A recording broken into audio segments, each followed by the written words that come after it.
ขอนอบน้อมแด่องค์พระสัมมาสัมพุทธเจ้าพระธรรมเจ้า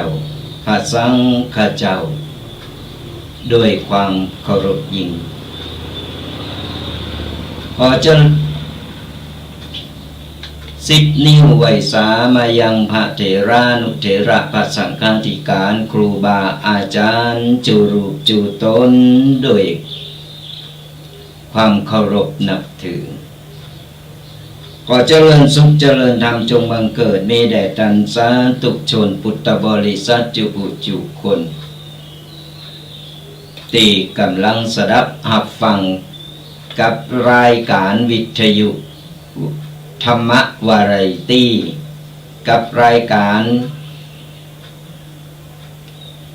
ธรรมกำยองกับตุเจ้ายองป่าสร้างโดยมีอาตมาภาพพระอาจารย์ประพันธ์หรือว่าท่านแดงวัดบกกอกก็ได้มาพบปะเจอกับศรัทธาญาติโยมกันแห่งครั้งหนึ่งละทุกๆวันเสาร์กับรายการธรรมกำยองกับตุเจ้ายองป่าสร้างวันนี้ได้มามากันเป็นประจำทุกๆวันเสาร์ตั้งแต่เวลา 8 โมงจนถึง 10 โมงโดยประมาณ2 ชั่วโมงเต็มๆเราก็จะได้มามามาเป็นกูท่องกูโนโหโมนกันสดายญาติโยมตั้งหลายฟังธรรมะแบบสบายสไตล์ตุกปีแดงวัดบกกอกไม่ต้องไปซีเรียสไม่ต้องไปเขตอย่างมันหนักเอากันแบบเมืองกันแบบเข้าใจกันง่ายๆกับธรรมะอาตมาภาพตุปีแดงก็ได้นำเอาปกิณกะต่างๆมามามาสนทนาทำกันพอเป็นความรู้อย่างน้อยเฮาก็ได้บางครั้งบางสิ่งบางอย่างเฮาก็ลืมไปเฮาก็เอามามาเป็นการทบทวนกันพออย่างน้อยมันก็จะได้เป็นกูเป็นกีมกันเนาะฟังกันสบายมันต้องไปซีเรียสมันต้องไปเขตอย่างกันในช่วงท้ายรายการเราก็จะได้มาพบปะโดยการเปิดสายหน้าไมค์สดาญาติโยมได้มามาไผ่ฟังอยู่ตั้งใดอากาศเป็นอย่างใดฟังชัดมาชัดอย่างใดก็จะได้มามามาตักมาตายมาท่องมาถามกันเป็นกัลยาณมิตรดีต่อกันในช่วงท้ายรายการครึ่งชั่วโมงสุดท้ายนี่เราก็จะได้เปิดสายหน้าไมค์กันไผ่ฟังอยู่ตอนนี้โกโทรมาบัดตั้งกันโกสายมันโทรไปกูเตอร์ก็บัดตั้งแล้วก็หรือว่าลืมไปก็จดกันเอาเนอะจดเบอร์โทรกันเอาไว้แต่ยังไม่ต้องโทรมาเตอนะอาตมาภาพได้ได้ก่อนก็เดี๋ยวมาลูกันไว้หมดเดี๋ยวอาตมาภาพก็ตกงาน เล่นมาได้สารญาติโยมตั้งหลายจดกันเนอะ0826112245เบอร์โทรศัพท์สายหน้าใหม่เนอะสารญาติโยมตั้งหลายจดกันเอาไว้โทรกันแห่งกำหนึ่ง0826112245ช่วงท้ายรายการก็จะได้เอาเปิดสายหน้าไมค์สตาได้มามากันฟังกระตูเจ้าอย่างเดียวมันก็แบบเปิ้งแบบดีแบบงามเนาะเฮาต้องฟังความหันของสตาญาติโยมโดยสมเตอตูเจ้าไปโล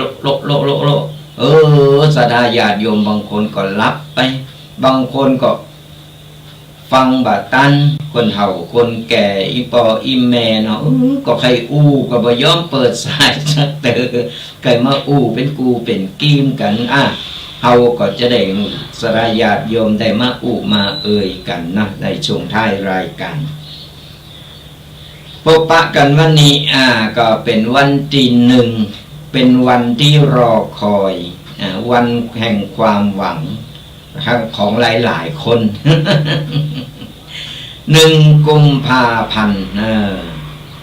ก็เวรมาถึงแหมแล้วผ่านพ้นไปละวันคืนลงไปเดียวก็วันเดียวก็คืนหมุนเว้นเปลี่ยนไปวันนี้เป็นวันสำคัญทั้ง2อย่างด้วยกันเนอสดาญาติโยมทั้งหลายอย่างแรกก็คือวันที่รอคอยทุกวันที่1และวันที่16เป็นวันแห่งความหวัง ก็ว่ากันไปก็เอาพอให้พอดีเนอะมันต้องไปหวังอย่างนักของอย่างมันธรรมดามันลูกกลมมันกิ่งไปกิ่งมาบอกว่ายังไม่ได้ตัดไผก็โจกดีไปกำนันบัดตัดก็พอแหมซ้ำมาซื้อแหมซ้ำเปิดวันที่15ก็เอาแหมละแต่คืนฝันดี มันเป็นอย่างก็ต่างคนต่างจิตต่างใจต่างคนต่างใจชีวิตแต่ละอย่างหมุนเวียนเปลี่ยนไปบ่เหมือนกันก็แล้วแต่เนาะนาจิตตังและสำคัญในวันหนึ่งก็คือวันนี้จะไปลืมเนอะอิมปออิมแม่ปออุ้ยแม่อุ้ยวันนี้ลูกหลานอยู่ตั้งไก่กับปากันปิดบานเปิดที่จะมาเลิกตั้งในวันนี้ไปใจซิดกันเนอะเฮามีซิดเต็มตีเฮาก็ต้องไปใจซิดของเฮาจะไปนอนรับทับซิดจะไปเบอร์บางคนนี่เบอร์จะมันเตอะไผก็จ้างมันเตอะอย่างได้ก็เฮาจะไปอันก็บ่ได้สดาญาติโยมทั้งหลายเฮาต้องพอคนที่ทำงานที่เพิ่นตั้งใจทำงานเอาคนที่เพิ่นมีความรู้ความสามารถและมีความตั้งใจในการทำงานบ่ต้องไปเอาคนที่ทำงานกำอู่อย่างเดียวนี่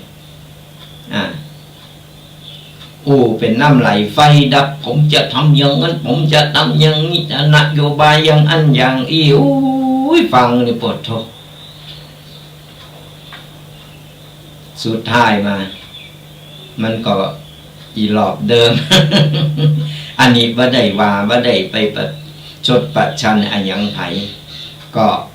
เอาตีสดาญาติโยมพอแล้วหันสมควรแล้วพินิจวิเคราะห์เรียบร้อยแล้วสมควรเอาอันนี้ไม่ต้องไปตามคนนั้นคนนี้นะมันต้องไปมันต้องไปตามเปิ้นยุเปิ้นแยงเปิ้นบอกเปิ้นกะเอาตามความคิดความหันของเฮาเวลาผิดหวังมาเฮาก็แบบต้องไปโทษคนนั้นคนนี้เวลาดีขึ้นมาเฮาก็ต้องไปโทษคนนั้นคนนี้เหมือนกันก็ไปใจซิดกันเนอะในเมื่อเฮามีซิดมีเสียงเป็นคะแนนเสียงคะแนนของเฮาแต่ละคนมีความหมายสัมเตอร์ขาดไปคะแนนหนึ่งเฉินกันไปเฉินกันมาขาดไปคะแนนเดียวนี่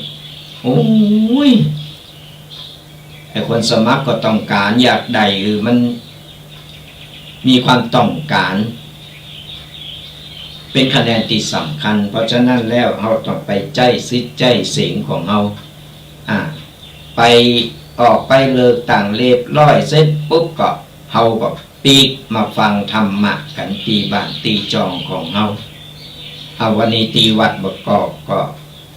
มีสราญาติโยมเริ่มทยอยมาลงจือมาใจซิดใจเสียงมาโกดรายจือไปตกหล่นกะก็อย่างได้ก็เข้ามาพอไก่บ้านไผบ้านมันเกตไผเกตมันก็ไปใจซิดใจเสียงกันจะไปสละซิดจะไปนอนรับทับซิดเพราะว่าเปอบ้านเมืองของเราได้คนดีมีคุณภาพตั้งใจทำงานมาบริหารบ้านเมืองก็จะเจริญรุ่งเรืองอยู่เย็นเป็นสุขหิมากล้าขายก็ดีท ทำกิจการ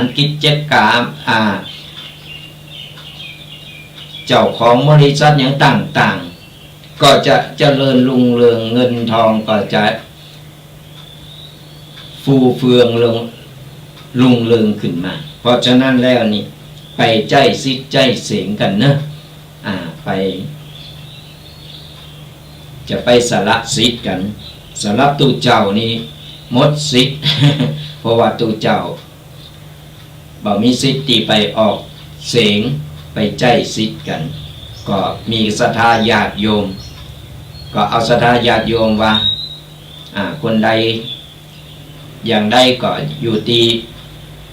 ดุลพินิจของศรัทธาญาติโยมกันก็ไปใจสิทธิ์ใจเสียงกันเนอะช่วงนี้อากาศเรื่องสุขภาพก็เหมือนกันศรัทธาญาติโยมนี่ปออีแม่ปออุ้ยแม่อุ้ยกูเตอร์นี่นอนโอ้ยเอาผ้าห่ม2 ผืน 3 ผืน ห่มกระลุงตามลานี่พัดลมจึงเปิดใจพัดลมมาเป็นเดิน มาแต่คืนนี่พัดโตปนว่าผ้าห่มนี่ตอนแรกก็ห่มอยู่แล้วเปิดเดิกไปเดิกมาบ่ฮู้ผ้าห่มปิวไปทางใด อากาศมันอบมันร้อนในช่วงโหค่ำมันร้อนอากาศมันเปลี่ยนแปลงเขาก็บ่เข้าใจว่ามันอาจจะคลายไปแล้วกันตั้งหลับปูนี่ร้อนเดือนที่อื่นเป็นยังไงเขาก็บ่ฮู้เนาะตั้งป่าสร้างนี่ตะคืนนี่ร้อนอบอ้าวพอมาเมื่อเจ้ามาเริ่มดีมาหน่อยเย็นมาหน่อยนะทั้งนี้ทั้งนั้นก็จะไปลืมดูแลสุขภาพกันศรัทธาญาติโยมทั้งหลายดูแลสุขภาพร่างกายเพราะอากาศมันเปลี่ยนแปลงเราจะไปลาสาเพิ่นฮ้องว่าจะไปลาสาในการเรื่องสุขภาพร่างกายของเรายิ่งเป็นคนเฒ่าคนแก่เหมือนกันศรัทธาญาติโยมคนเฒ่าคนแก่นี่โอ้ยมันถึงบึดร้อนบึดหนาวเพราะว่าภูมิต้านทานมันอ่อนละละอ่อนคนเฒ่าคนแก่ต้องดูแลสุขภาพกันตัวก่อนเจ็บไข้ได้ป่วยมามันลำบากก่อนสุขภาพเฮาดีมีเจ็บมีไข้มีป่วยมันก็ถือว่าเป็นลาภอันประเสริฐเป็นโจกของเฮาโจกดีมีโรคภัยไข้เจ็บก็โจกภัยโจกมันบุญภัยบุญมันแต่เจ็บไข้ได้ป่วยเฮาก็ต้องรักษาดูแล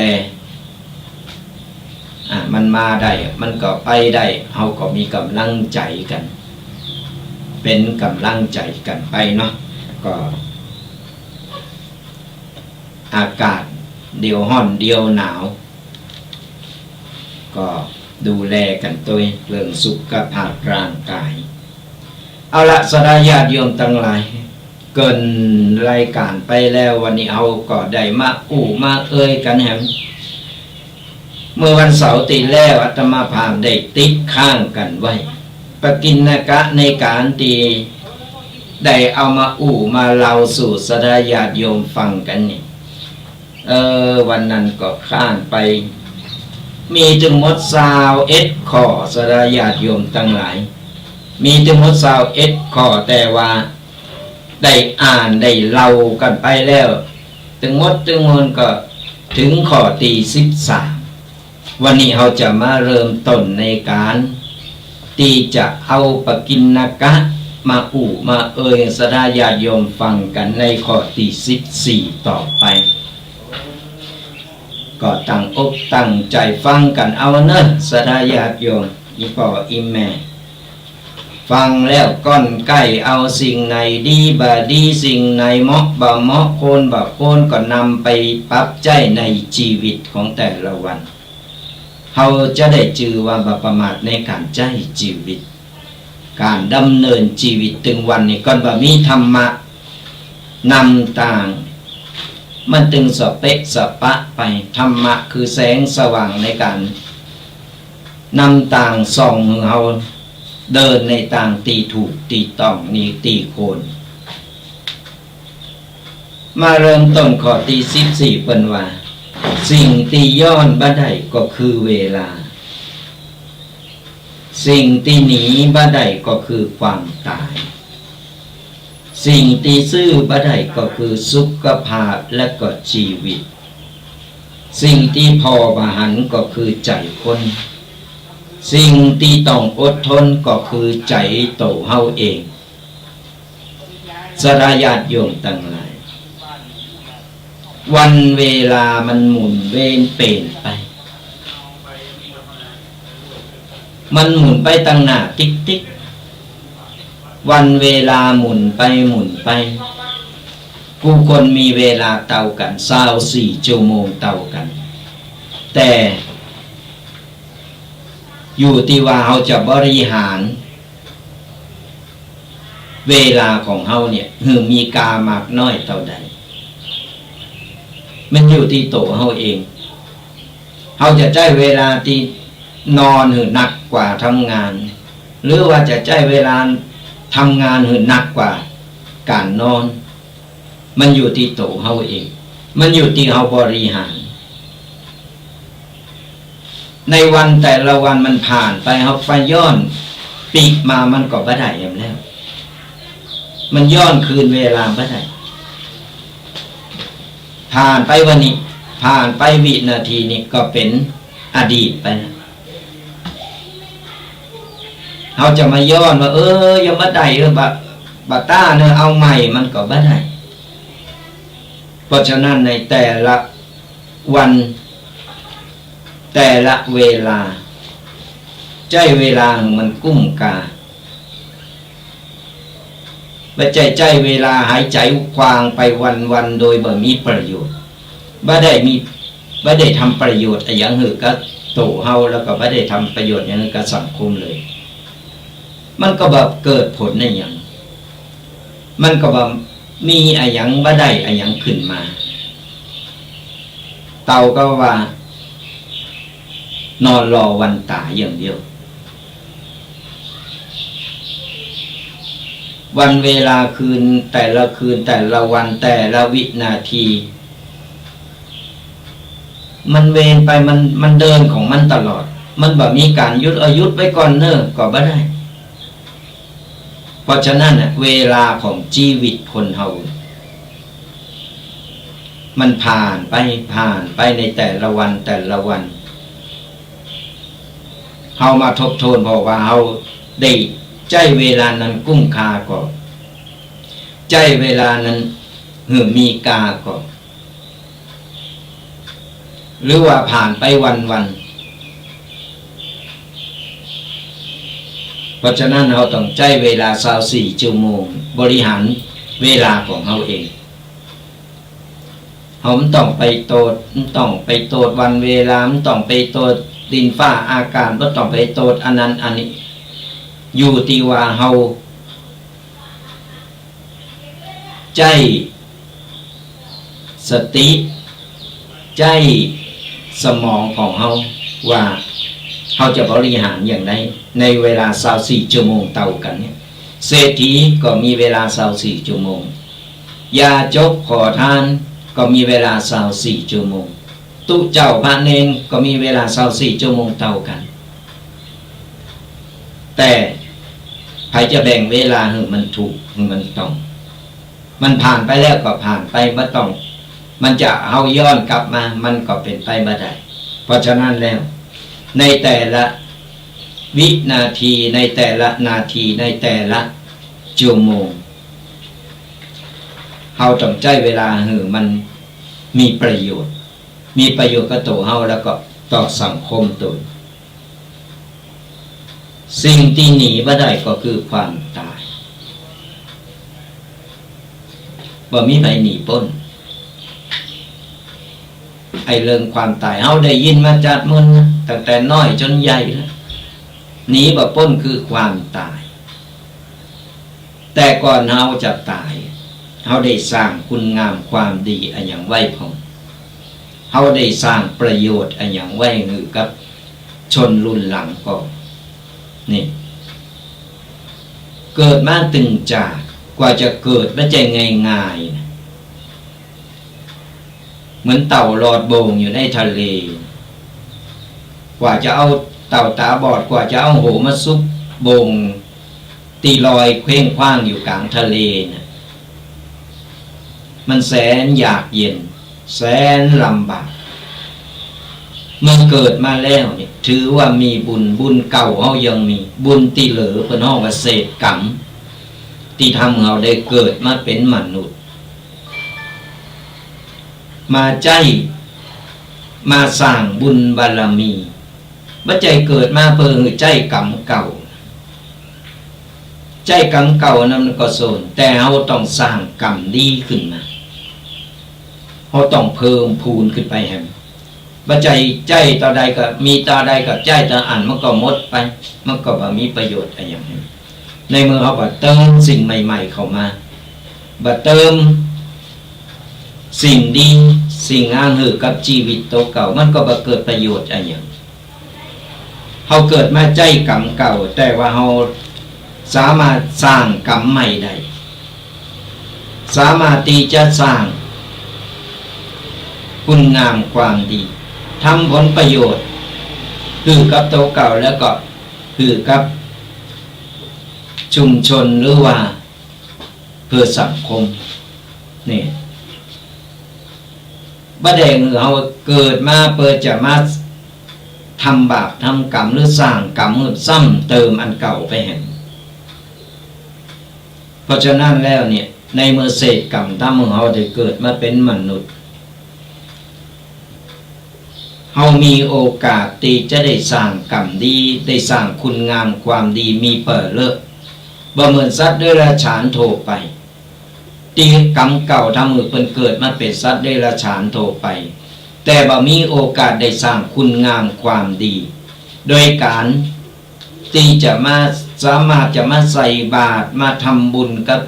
ตุเจ้าพระเนรหรือว่าได้สร้างคุณงามความดีอย่างอื่นได้มีได้ก็คือเล็กๆน้อยๆเต่าตีจะทำได้แต่มนุษย์คนเฮาเกิดมาครบ32ประการเฮาสามารถใจร่างกายของเฮาใจกายวาจาใจของเฮานี่สร้างคุณงามความดีกายก็โดยการที่ทำคุณประโยชน์อะไรอย่างหือกับสังคมทำคุณประโยชน์หือกับโตเก่าเฮาสามารถที่จะหุงข้าวหุงปลาทำกับข้าวกับปลาเร่งตุเจ้าพระเนรสามารถที่จะช่วยเหลือสังคมได้หลายๆอย่างอันนี้ก็คือเป็นการสร้างกรรมดีคือกระโตกรรม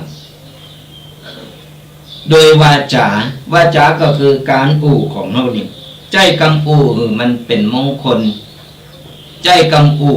เป็นห้องว่าปิยวาจาในการอู่ในสิ่งดีๆอู่ว่าหือคนอื่นเดือดร้อนอู่ว่าหือคนอื่นเป็นหรือว่าโตเฮาเดือดร้อนเพราะฉะนั้นเนี่ยการอู่การจาคิด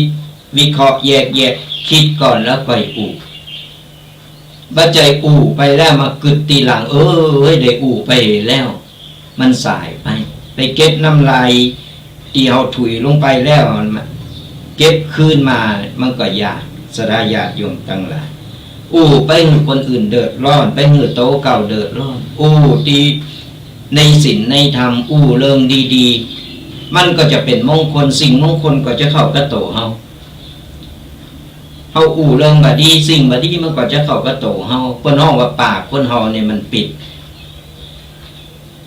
ปากคนเฮามันปิดนะสดาญาติโยมสารพัดสัตว์นี่กินเข้าไปอยู่ในท้องหมดอยู่ในปากหมดเวลาด่าไผมันออกมาหมดสังเกตพอเถอะ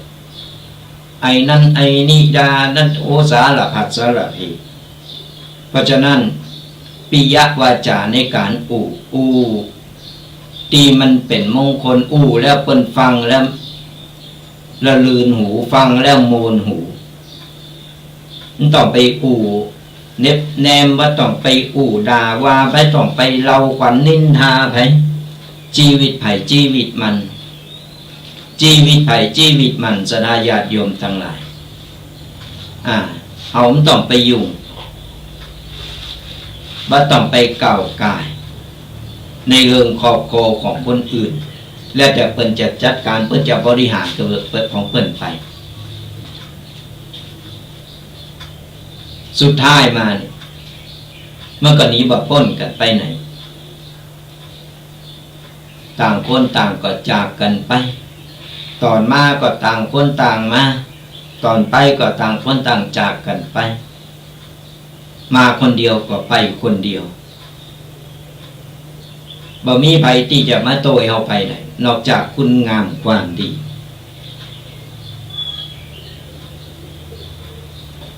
สิ่งที่ซื้อบ่ได้ก็คือสุขภาพและชีวิตไปหาซื้อตามกาดจึงมีขายดูขอซื้อสุขภาพดีหน่อยเนาะเพิ่นก็ยืนเอายาหือนี้ถึงบอกว่าช่วงนี้อากาศมันเปลี่ยนแปลงหือเฮาเนี่ยมันดูแลรักษาสุขภาพทั้งนี้ทั้งนั้นที่เฮาเป็นโรคประจำตัวอันนั้นอันนี้ต่างๆนานาก็ย้อนกรรมนั่นแหละศรัทธาญาติโยมทั้งหลาย สุมาอภัยกันตัวเนอะนี่อู่เรื่องสุขภาพมาก็ไอแล้วฮะจามแล้ว อากาศมันอย่างอีแหละต้องอบร่างกายของเฮามันอบอุ่นมันบ่แน่บ่นอนศรัทธาญาติโยมตั้งหลายการเจ็บไข้ได้ป่วยเล็กๆน้อยๆมันมีกันกู้คนแต่จะไปหือมันเลยพยายามรักษาพยายามดูแลก็เป็นมาแล้วมันถึงสารพัดโรคมันลุมเนี่ยมันจะเป็นโรคเดียวหรือพอเป็นในโรคหนึ่งเผื่อไปโกรธเอาละโรคที่ 2 ที่ 3 ที่ 4ก็มาแล้วทีนี้ก็วันละโรควันละโรค มาวันละโรควันละโรควันละโรคหลายอันหลายอย่างพอมีความดันเบาหวานกับโตยมาไขมันกับโตยมาสารพัด ในเมื่อมันเป็นมาแล้วเขาก็ต้องยอมรับมันให้ได้มันหนีบ่พ้นการเจ็บไข้ได้ป่วยมันเป็นธรรมชาติมันเป็นสัจธรรมก่อนไผบ่ป่วยใดก็เป็นดีที่สุดเพราะฉะนั้นแล้วนี่เฮาก็ต้องบ่ต้องไปโทษอะไรอย่างศรัทธาญาติโยมทั้งหลายเมื่อเกิดขึ้นมาแล้วก็กรรมเก่าของเฮาที่มันติดมากรรมเก่าของเฮาได้สร้างได้ทำเอาไว้เจ็บปวดเมื่อยแต่ละคนก็แตกต่างกันไปเพราะกรรมแต่ละคนมันก็บ่เหมือนกันก็ถือว่ากรรมมันโตยมาเฮาก็มันสร้างคุณงามความดีไปสร้างกรรมดีไปต่อไปมันก็ติดตามหลามโตยเอาไปทุกภพทุกชาติต่อไปชาตินี้เฮาอาจจะโรคภัยไข้เจ็บหนักหนาสาหัสต่อไปเฮาอาจจะบ่มีโรคบ่มีภัยพอเฮาได้สร้างคุณงามความดีมันก็บ่แน่บ่นอนศรัทธาญาติโยมทั้งหลายเพราะฉะนั้นแล้วนี่ในเมื่อมันเกิดขึ้นมาแล้วก็เฮารักษาเต้าตีจะรักษาได้แล้วเฮาก็ต้องทำใจยอมรับมันให้ได้ว่าถึงเวลาที่เฮาต้องใจกรรมใจเวรที่เฮาได้สร้างได้ทำเอาไว้เมื่อกิจหลายภพหลายชาติที่ผ่านมาก็เฮาบ่ดูแลก็เฮาบ่รักษาสุขภาพร่างกายของเฮาคนอื่นเพิ่นก็ได้ก็เป็นห่วงแค่ภายนอกแต่เฮาต้องดูแลตัวเฮาเองดีที่สุดศรัทธาญาติโยมทั้งหลาย อย่างปัญวาเนี่ยมันหาซื้อบ่ได้สุขภาพและก็ชีวิตอันนี้มันอยู่ที่ว่ากรรมไผเวรมันในเมื่อมันเป็นมาแล้วเขาก็รักษาให้ถึงที่สุดต่อไปสิ่งที่มองบ่หันก็คือใจคนสิ่งที่พอบ่หันก็คือใจคนหู้หน้าบ่หู้ใจพอหน้าตาจาดดีโอ้ยหน้าตาเป็นงามเนาะหน้าตาเป็นหล่อเนาะโอ้ยหุ่นดีแต่งตัวงามแต่เฮาบ่ฮู้ในใจเพิ่น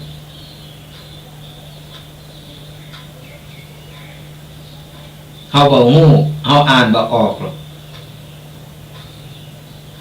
พอถึงวันเพิ่นถึงบอกว่าคนถึงวันมันสมหน้ากากเข้าหากันก่อนผสมกับโควิดใช่มั้ยล่ะตำราสมหน้ากากนี่พอหน้าจำหน้าผมได้ก่อนเปิดหน้ากากคือบ่ฮู้เป็นไผเหมือนกันสดาญาติโยมทั้งหลายเหมือนกันคนเอาถึงวันนี่มันซ่อนจิตซ่อนใจไว้ตั้งไหนขนาดคนบ้านไก่เฮินเก่งคนหิมคนไก่โตนี่แหละมันต้องไปไกลเนาะเฮายังพอบ่ฮู้ใจหันกันมาแต่อ่อนแต่ออกแต่ในใจลึกๆของเพิ่นน่ะเฮายังบ่ฮู้มันยังบ่ถึงเพราะฉะนั้นนี่เฮาจะพบไผจะเจอไผจะไอ้หยังกับไผอย่างใดจะสนิทกับไผเฮาก็เบาๆไว้พอบ่ต้องไปเต็มร้อยขนาดนั้นขนาดโผเม่ด้วยกันก็เหมือนกันโอ้ยหักกันปานจะกืนกินใครเอาเข้าไปจิ้มแก้มกินพุ่น ตามเพิ่นว่ามาตูเจ้าก็ยังบ่เคยหักกันแต่ในใจเขาก็บอกฮู้ว่ามันซ่อนได้อย่างไรสุดท้ายอยู่ได้เหมือนนั้นไปตัวกันบ่ได้ก็ต้องแยกย้ายกันขนาดเปิ้นกินเปิ้นอยู่เปิ้นนอนตัวกันมันก็ยังบ่ฮู้ใจกันเพราะฉะนั้นอันหยังก็ตามเฮาเพ้อไว้พอเฮาเพ้อเอาไว้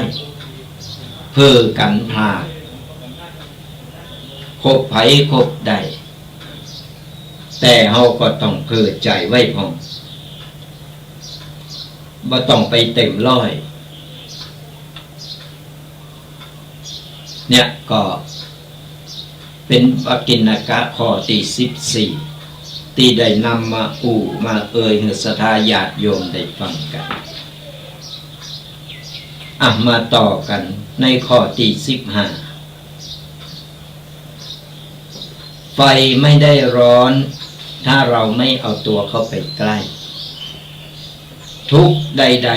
ๆก็ไม่ทำให้เราหนักถ้าเราไม่เอาใจเข้าไปแบก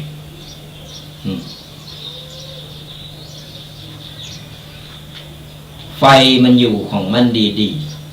ๆก็เอามือไปยุบไปกำว่าเอาโตเข้าไปไกลมันก็บ่ฮ้อนเอาหันว่าไฟนี่ไฟเอาโลนเข้าไปหาโลนเข้าไปยุบไปกำมันก็ฮ้อนมือฮ้อนโตเหมือนกันสระญาติโยมทั้งหลายกาที่เฮานี่จะเอาโตเข้าไปเกิดโกไปโมสุมอยู่กับการเรื่องอะไรอย่างก็ตามที่บ่ใช่เรื่องของเฮาสุดท้ายเนี่ยไอ้เรื่องตุกหมู่นั้นมันก็จะมาเข้าโตเก่า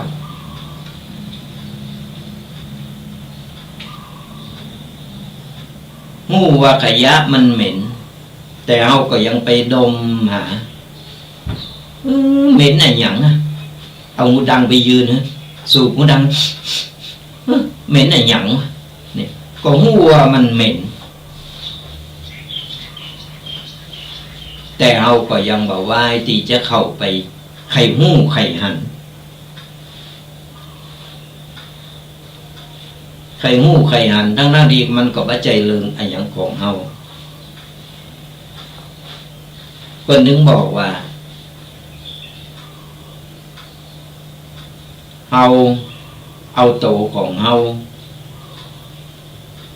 อยู่ในขอบโคของเฮาความในบ่ต้องออกความนอกบ่ต้องเข้าอันยังก็ตามเลิงตั้งนอกเฮาบ่ต้องเอาเข้ามาในขอบโคของเฮาที่มันบ่เกี่ยวข้องหรือใบเกี่ยวหยังกับเฮาเลยเลิงตั้งในภายในขอบโคเฮาก็บ่ต้องนำออกไปตั้งนอกไปเปิดเสิร์งเปิ้นหันหลังบางคนนี่ตามที่หันในเฟซบุ๊กอาตมาพาเปิดพอโอ้ยบางทีนี่เอากันมาประจานกันในเฟซบุ๊กฮือสาธารณชนได้ฮู้ได้รับฮู้โอ้ยด่ากันนี่ปวดท้องด่ากันในเฟซเสียหายแต่คนที่เพิ่นอ่านนั่นน่ะเพิ่นจะกึดอย่างไรเพิ่นบ่พอเพิ่นอ่านเสร็จเพิ่นก็จะสังเวชโตเก่าว่าคนนี้นิสัยเป็นอย่างอี้ประจานโตเก่าเพราะฉะนั้นมีอันหยังเริ่มภายในครอบครัวก็คือมันจบในครอบครัวเคภายในครอบครัวเรื่องตั้งนอกก็ต้องเอาเข้ามาจักซื้อเข้ามามันจะพาเหือเอาเนี่ยเดือดร้อนไปตัวอันยังก็ตามก่อนเอาเรื่องคนอื่นเพิ่นมาใส่สมองมาใส่หูมันก็ทำมึงเฮาเป็นตุกคนอื่นมาตุกหรอกเฮาเนี่ยตุกแล้วเป็นกำกึดเป็นตุกเป็นเอามากึดเอาเรื่องคนอื่นแต่มากึดอย่างนั้นอย่างนี้ทั้งนั้นที่ก็บ่ใจเรื่องของเฮาเพิ่นถึงบอกว่าของกูอย่างก็เอาแบกไว้เนี่ยมันตึงนะก็เอาบาแบกเอาปล่อยมันอยู่ตามธรรมชาติของมันก็บ่นักมันก็เบาตัวเฮาก็เบาไปเหมือนกันสลายญาติโยมทั้งหลายอันอย่างที่ปัจจัยเรื่องของเฮาก็ต้องไปอยู่ฮู้ว่าเป็นไฟฮู้ว่าเป็นของเหม็นของเน่าเฮาก็ต้องเข้าไปแตะไปยุบไปกำไปจับเฮาหลีกไปเห็น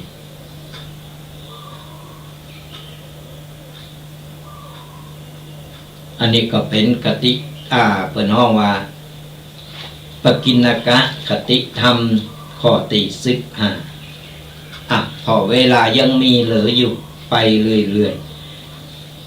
มาที่ข้อ16สดาญาติโยมทั้งหลายเปิ้นว่ากำลังใจอาจหาได้จากคนรอบข้างแต่ความเข้มแข็งของเราต้องสร้างขึ้นมาเองบางคนท้อบางคนเหนื่อยบางคนประสบปัญหาชีวิตเกิดอาการท้อแท้เกิดอาการเบื่อหน่ายธรรมดาคนไทยก็คือกำลังใจกันปอบโยนกันไปคือกำลังอกกำลังใจกันคนเฮาล่มใดก็ลุกใดเพิ่นถึงบอกว่าโบราณเพิ่นว่าคนล่มอย่าข้ามเฮาหันไผที่เพิ่นล่มหรือเพิ่นเดือดร้อนก็ไปเป็นกำลังใจเพิ่นไปคือกำลังใจเพิ่นพออย่างน้อยเปิ้นก็บ่าว่าเวบ่กึดหนักว่าบ่มีไผ เป็นการสร้างบุญสร้างกุศลเหมือนกันสดาญาติโยมทั้งหลายไปคือกำลังอกกำลังใจเพิ่นไปเป็นกัลยาณมิตรที่ดีต่อกันบะละบะกวางกัน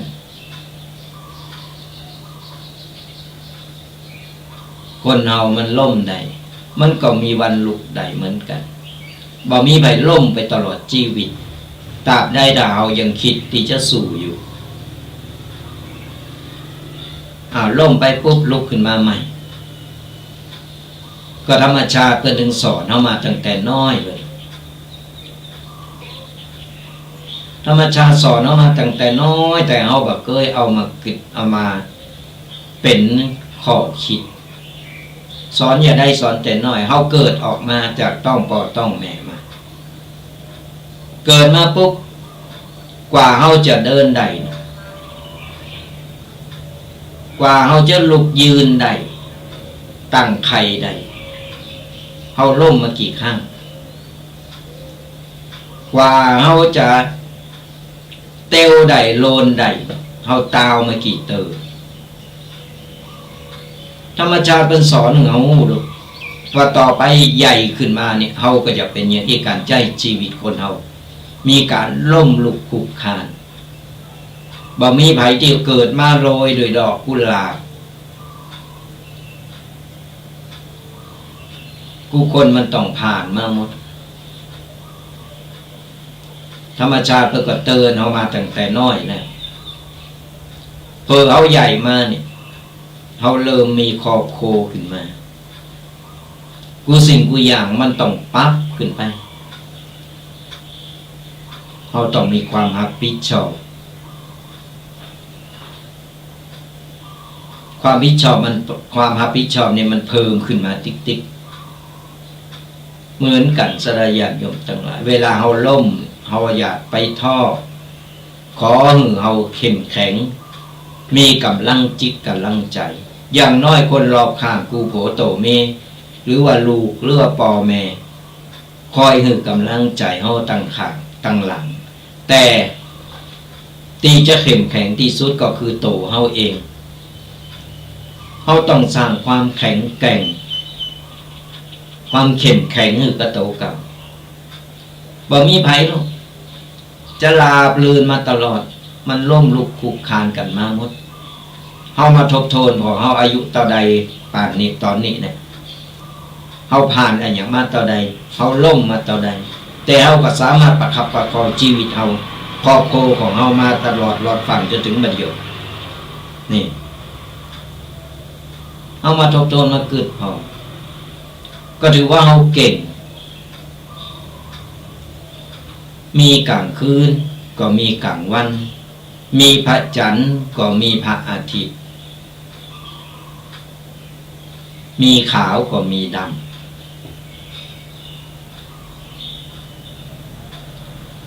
มันหมุนเวียนมันเปลี่ยนไปช่วงนี้เราอาจจะล่มต่อไปเราอาจจะดีตอนนี้เราอาจจะดีเลินเลอเฟอร์เฟกต่อไปเราอาจจะตกต่ำลงมาก็ได้มันบ่แน่บ่นอนจะไปหลงเป็นว่าเวลาขึ้นอย่าหลงเวลาลงอย่าท้อคือกำลังใจตัวกับเป็นกำลังใจตัวเองเลย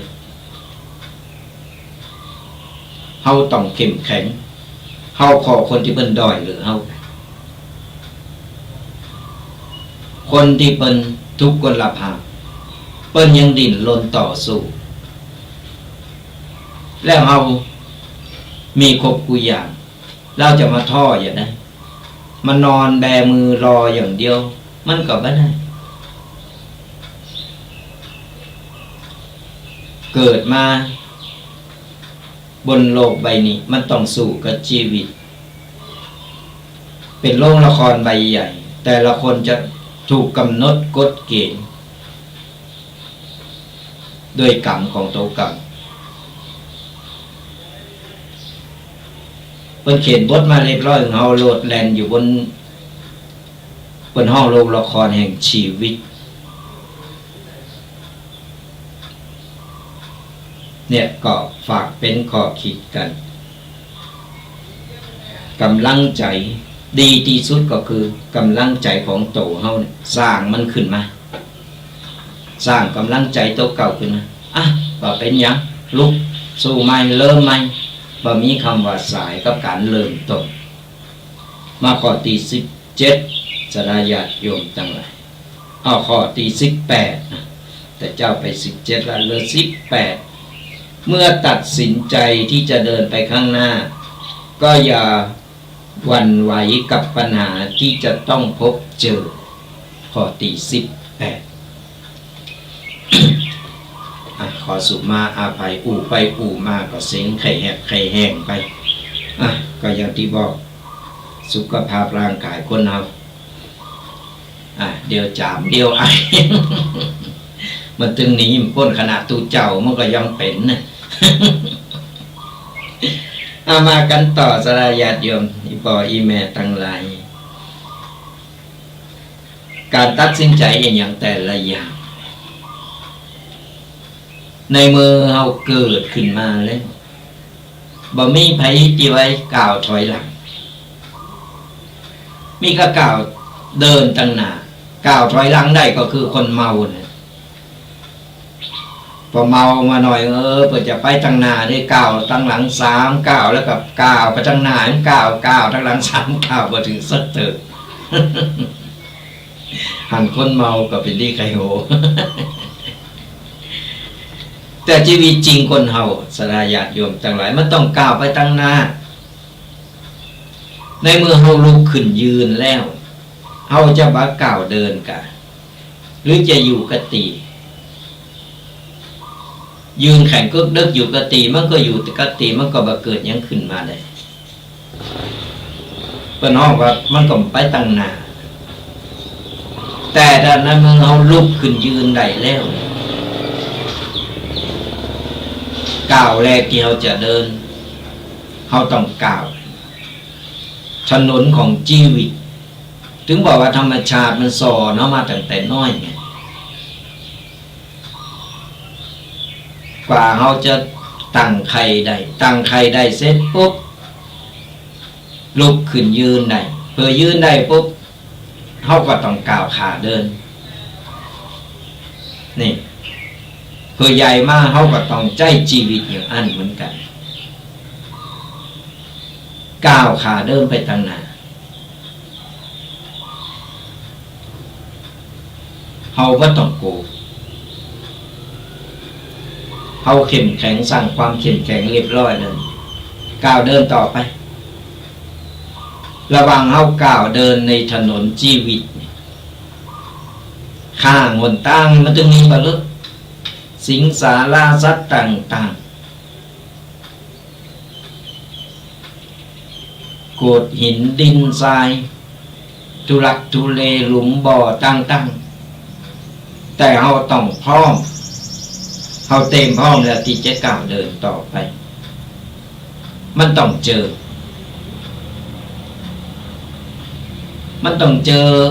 อย่างหลายๆอย่างกับชีวิตคนเราในเมื่อเจอเขาก็ต้องใจสติในการแก้ปัญหาแก้กูสิ่งกูอย่างเอาใจสติของเขาในการแก้ปัญหาเขาไม่ได้ใจอารมณ์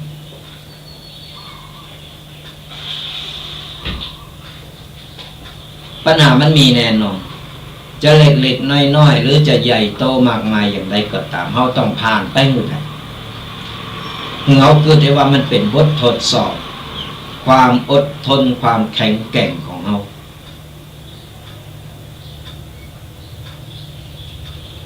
ถ้าเอาผ่านไปได้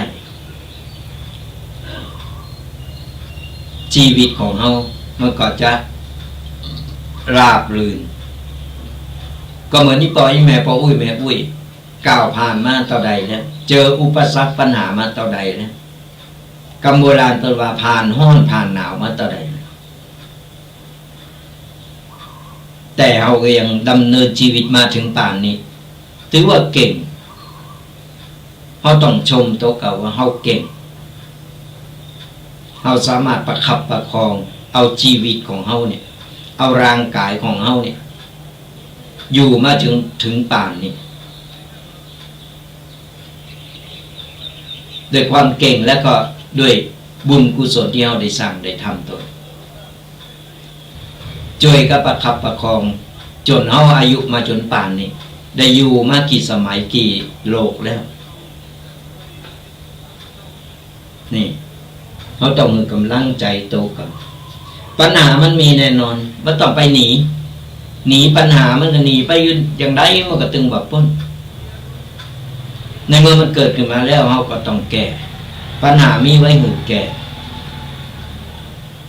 บ่ได้มีไว้หือเก็บบ่ได้มีไว้หือกดดันเปิ้นมีไว้หือแก้ปัญหาใหญ่ก็ใช้เวลาในการแก้ปัญหาน้อยเขาก็แก้ได้ก็แก้ไปผู้คนมันมีปัญหาในใจมั้งตื่นมากก็เอาละปัญหานั้นเกิดขึ้นละปัญหานี้เกิดขึ้นละก็ถือว่ามันเป็นบททดสอบบททดสอบของเราฝึกของเราได้แข็งแกร่งได้เห็นหู้เพราะฉะนั้นการที่จะก้าวเดินไปตั้งหน้าการจะ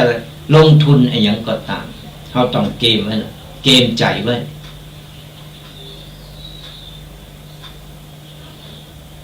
ก่อนบัดรวยเขาก็เจ๊งแต่เขาก็สามารถทำใหม่ได้ในเมื่อเขามีชีวิตอยู่แต่ของเขาได้ทำดีกว่ากึดและบาทำแต่ก็กึดแต่ทำไม่ได้ล่มอันนี้ล่มเหลวตั้งแต่ยังว่าเริ่มต้นนะในเมื่อเรากึดเราจะทำเราทำมันจะถึงไหนก็ถือว่าสุดความสามารถก็ถือว่าเขาได้ทำแล้วได้ลงมือแล้วได้พิสูจน์ตัวเก่าแล้วว่ามันบ่เหมาะกับเขาก็เริ่มใหม่ตั้งต้นใหม่ถึงบอกว่าล่มแล้วก็ต้องลุกมือได้ลุกแล้วเขาต้องก้าวเดินไปตั้งหน้าในเมื่อก้าวไปจะคิดจะก้าวเดินไปตั้งหน้าเขาต้องเกมพร้อมนะกับปัญหาต่างๆนานาข้างหนตั้งมันมีเปลือกข้างหนตั้งชีวิตมันจึงมีสิงสาราสัตว์และต่างๆกำนินทากำวากล่าวกำยังต่างๆต้องไปสนใจต้องไปใยดีต้องไปหือความสำคัญเขาก้าวเดินไปตั้งหน้าเขาด้วยความมั่นใจเขาก็จะประสบความสำเร็จมาขอตี19คนมีปัญญามักมองหันโอกาสในทุกๆปัญหาคนขาดปัญญามักมองหันปัญหาในทุกๆโอกาสก็อย่างที่บอกสดาญาติโยมตั้งหลายก็เอาใจสติปัญญาปัญหาที่เกิดขึ้นมาเราสามารถแก้ได้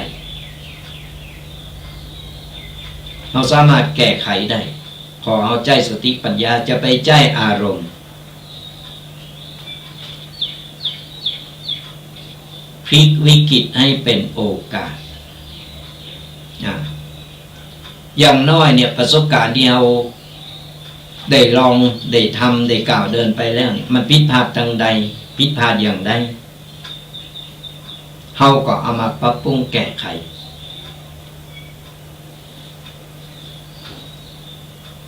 เอามาปรับปรุงแก้ไข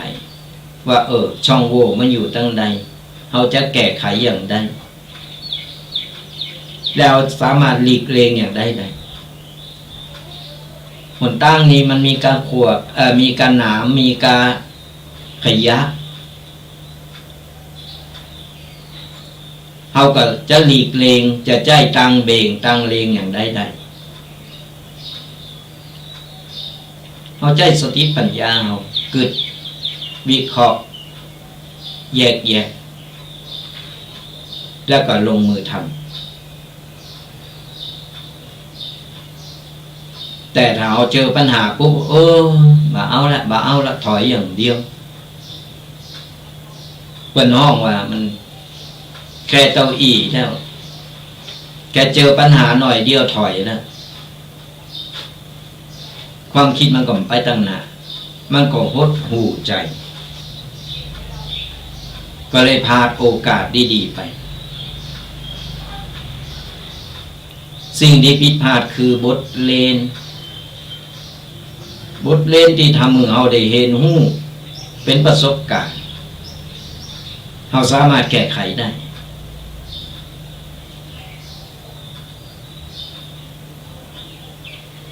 เราสามารถที่จะพลิกวิกฤตเนี่ยมันเป็นโอกาสอันใดบดีเราก็ปรับปรุงไปเราปกป้องตั้งใดความสามารถอย่างเรามันขาดอะไรอย่างไปเราพิจารณาตัวเราก่อนเสร็จแล้วเราก็มาแก้ไขปรับปรุงมาต่อข้อที่20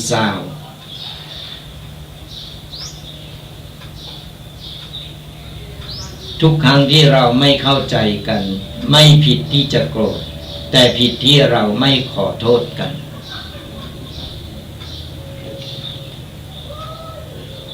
เนี่ยบางครั้งก็ผู้โพโตเมสรายาติโยมทั้งหลายผิดกันเปิ้นห้องว่าถ้วยกระจ้อนลิ้นกับฟันมันธรรมดาในการที่ว่าผู้โพโตเมมีพิษกันพองเล็กๆน้อยๆกระทบกระทั่งกันไปไม่ว่าจะเป็นเปิ้นฝูงก็ตามพอบ่ได้ดังใจคนใดคนหนึ่งก็เอาละพิษโหกันเถียงกัน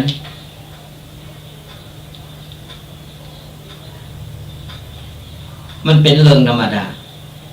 แต่มันเราจะสามารถที่จะปรองดองกันได้อย่างไรต่างคนต่างถ้ามีความทิฏฐิซึ่งกันและกัน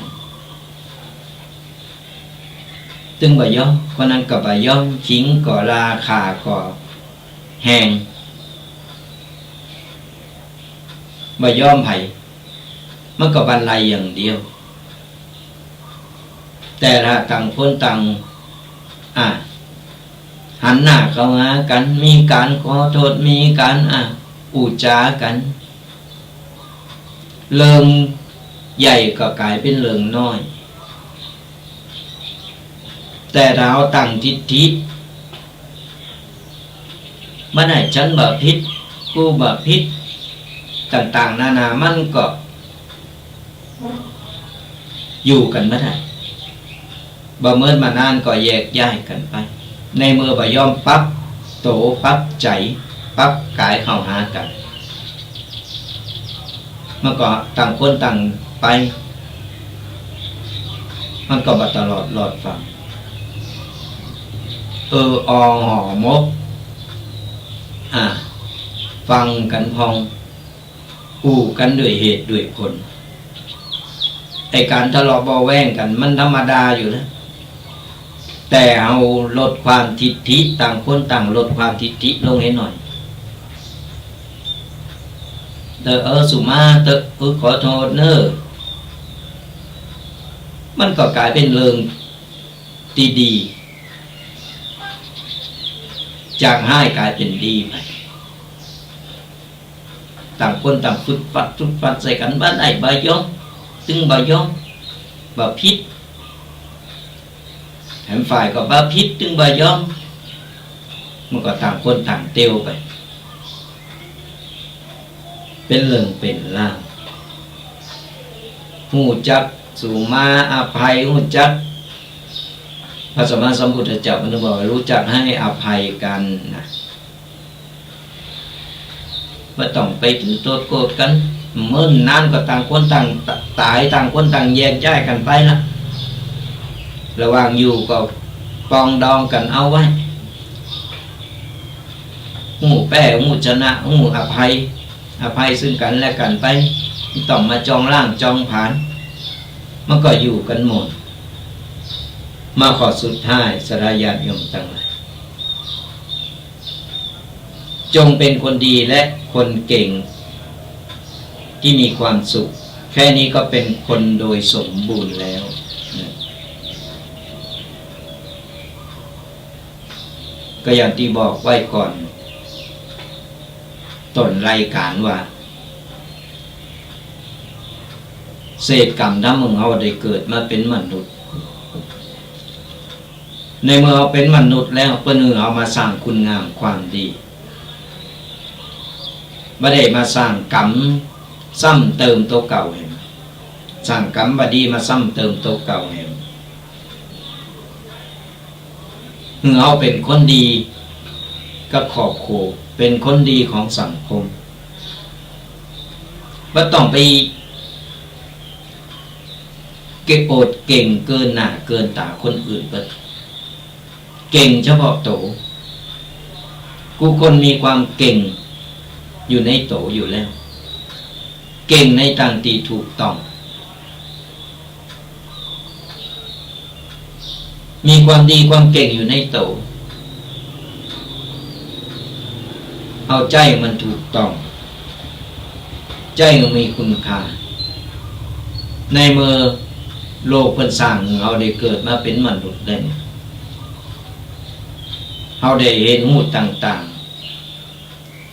ๆโดยเฉพาะถือว่าเอาโชคดีที่สุดที่เราได้เกิดมาบนในประเทศไทยเกิดมาใน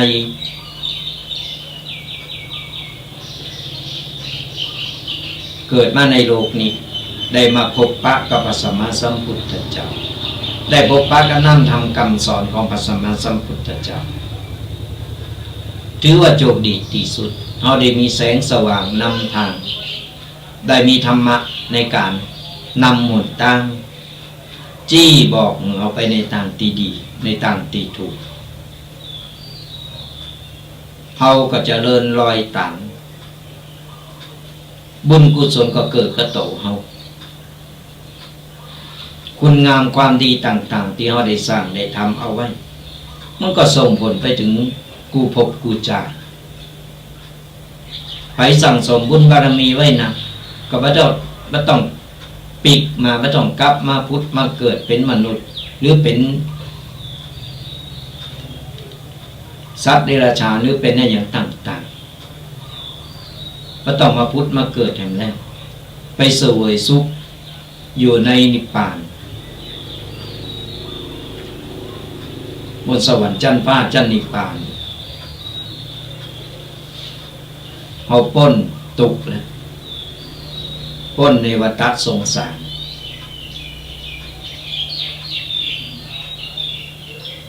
ถ้าบุญบารมีเอาถึงแต่ยังมาถึงเขาก็สามารถสร้างบุญบารมีของเขาเพิ่มไปติ๊กๆพระสัมมาสัมพุทธเจ้ากว่าจะสำเร็จอรหันต์ได้ท่านก็ได้บำเพ็ญเพลมาหลายภพหลายชาติเฮามนุษย์ปุถุชนคนธรรมดาเฮาก็สามารถบำเพ็ญเพลได้กี่ภพกี่ชาติก็จังมันถึงเฮาสร้างคุณงามความดีไว้ติ๊กๆมันก็จะเพิ่มพูนไป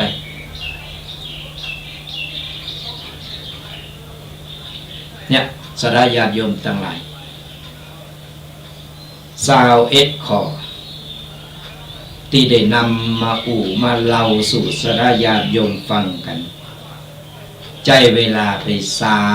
3 เสาร์ด้วยกันเพราะอย่างน้อยนี่เขาได้ฟังแล้วเขาก็สามารถนำไปปรับใจเป็นกำลังใจคือกระโตกรรมเป็นคติธรรมสอนใจเราสามารถนำไปไปเล่าไปบอกเฮกับลูกหลานพออย่างน้อยลูกหลานก็จะได้ซึมซับจะได้นำไปปรับใจเป็นรุ่นต่อรุ่นไปก็ฝากสดาญาติโยมกันเอาไว้ฟังไปฟังมาพอนาฬิกาก็ยังมีเวลาอยู่ก็จะจะเดี๋ยวสักกรรมเราจะเปิดสายหน้าไมค์สดาญาติโยม ได้มาอู่มาเอ่ยกันจดเบอร์โทรกันเอาไว้เนอะแต่ตอนนี้ยังบ่เปิดสายหน้าไมค์เธอนะ0826112245ก็จดกันเอาไว้พอบอกเปิดสายหน้าไมค์แล้วเนอะก็สามารถโทรเข้ามาอู่มาเอ่ยกันได้ก็เป็นประจำเนอะสดาญาติโยมทั้งหลายกับรายการธรรมะกำยองกัตตุเจ้ายองป่าสร้างอัตมภาพพระอาจารย์ประพันธ์หรือวัดทันแดงหรือห้องกันง่ายๆตุกปีแดงวัดบักกอกก็ได้มาอุมาเอ่ยมาพบปะเจอกันเป็นประจำตั้งแต่ทุกๆวันเสาร์ตั้งแต่เวลา8 โมงจนถึง10 โมง2 ชั่วโมงเต็มกับรายการธรรมะวาไลตีอู่กันง่ายๆฟังกันง่ายๆฟังธรรมะสบายๆสไตล์ตุกปีแดงก็สามารถติดตามหลังโดยกดไลค์กดแชร์กดติดตามกันนะสดาญาติโยมทั้งหลายฟังอยู่ตั้งใดบ่ว่าจะเป็นตั้งช่องทางของ Facebook วิทยุช่อง YouTube หรือว่ากลุ่มไลน์ต่าง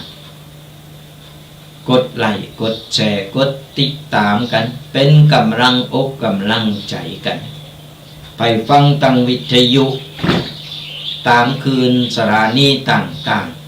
ๆก็สามารถโทรมาอุมาเอ่ยกันได้หรือว่าฟังแล้วก็นำก้อนใกล้เอาไปก้อนใกล้เอาไปปรับใจในชีวิตในการดำเนินชีวิตของแต่ละวันนี่ก็สะดวกสบายจะฟังตั้งใดจะฟังย้อนหลังก็มาเปิดพอตั้ง Facebook ใครมีโทรศัพท์ก็สามารถเปิด Facebook พอตั้งช่อง YouTube ของตั้งสถานีวัดไฟหินก็ได้หรือว่าฟังย้อนหลังพอย้อนหลังกับกลุ่มไลน์กลุ่มต่างๆหันตึงโตได้ยินตึงเสียงพอได้ตักตายกันได้จะได้หันเป็นโตเป็นติ่ง หรือว่าฟังตั้งวิทยุก็ได้ฟังกระเสียงแต่ก็ดีคนเฒ่าคนแก่สมัยบอกก็บาเก่าบอกก่อนเปิดตึงมีกับวิทยุท่าอันคอยอยู่ข้างให้ก็เป็นเรื่องดีสลายญาติโยมอีปออีแม่ปออุ้ยแม่อุ้ยเป็นเปิลสลายญาติโยมเป็นเปิลคอยฟัง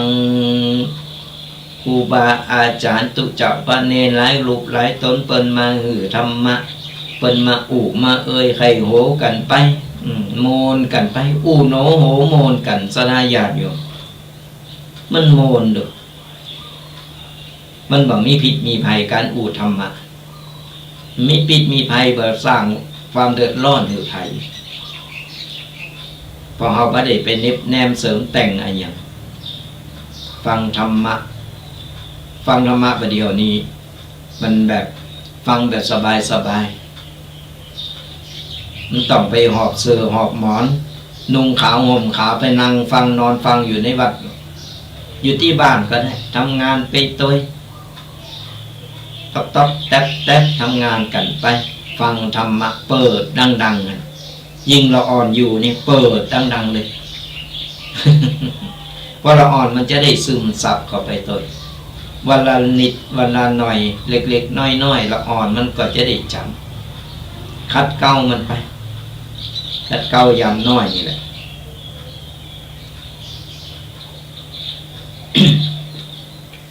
สดาญาติโยมทั้งหลาย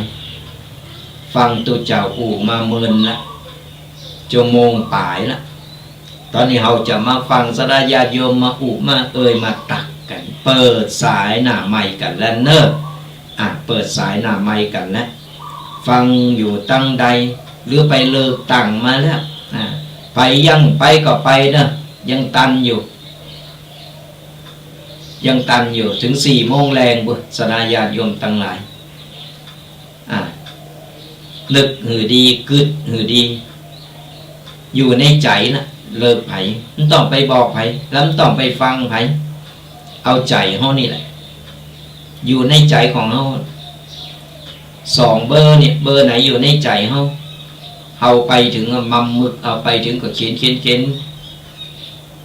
เรียบร้อยไปใจซิดแล้วบ่านอนรับทับซิดเสร็จแล้วก็ปีกฟังปีกมาฟังธรรมะกันต่อมาฟังตุเจ้าเพิ่นปู่เพิ่นเอ่ยกันเนี่ยก็ไผมันได้ไปก็เกมโตไปกันได้เนอะสะดวกเวลาไหนอย่างใดก็สามารถไปกันได้ก็ไปใจซิดกันใจซิดใจเสงในการเลิกตั้งเลิกเอาคนดีตีอยู่ในใจของเฮาเข้าไปหับใจเฮาก็ไปลืมกันเนอะไผดีไปมาแล้วไปกามาแล้วก็นั่งรุ่นกันวันนี้เอารุ่น2 งานนะ เอารุ่น2 งานนะรุ่นตึงเป็นเลิกตั้งนับคะแนนรุ่นตึงวันที่1 วันแห่งรอคอยก็มาถึง จะส่งท้ายอะไรอย่างโทรกันเข้ามาเนอะสราญาติโยมตั้งหลายฟังอยู่ตั้งใดฟังอยู่ตั้งใดก็โทรกันเข้ามา0826112245โทรมาอุมาเอ่ยมาตักมาตายฟังปกิณกะมาโอ้ยหลายเสาแล้วฟังธรรมะมาหลายเสาได้อันยังพองมาเล่าสู่กันฟังFC ตั้งหลายดักแซบหน่อยหรือว่าเป็นอย่างใดนะก็ว่า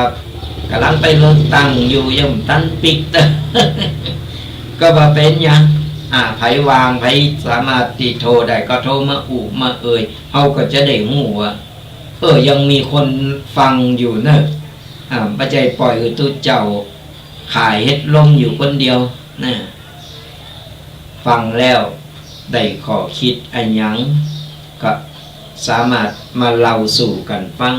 อากาศเป็นอย่างไรพองวันนี้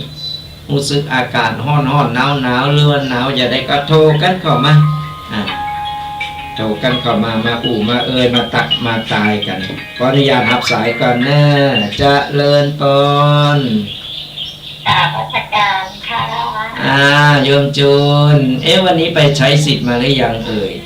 ไปมาแล้วค่ะไปมาแล้วอยู่ในใจแล้วใช่ไหมค่ะ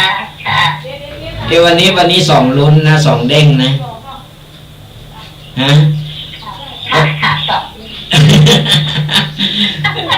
ะลุ้นโชคด้วยลุ้นในทั้งรางวัลทั้งหลายอย่างเนาะแต่มันอยู่ในใจแล้วเป็นวันนี้เป็นไงบ้างอากาศทางโน้นตอนนี้ออกเพราะว่าแดดออกไม่ค่อยหนาวแล้วค่ะไม่ค่อยหนาวแล้วอากาศร้อนๆแล้วเนาะค่ะเพราะว่าการลดมันก็เลยหนาวแล้วค่ะดีออกกำลังกายด้วยสุขภาพจะได้แข็งแรงนี่แหละอากาศกำลังเปลี่ยนต้องออกกำลังกายด้วยเนาะฟังชัดเจนนะค่ะชัดเจนสาธุเป็นกำลังใจกันเนาะแล้วค่อยลุ้นกันต่อไปสาธุ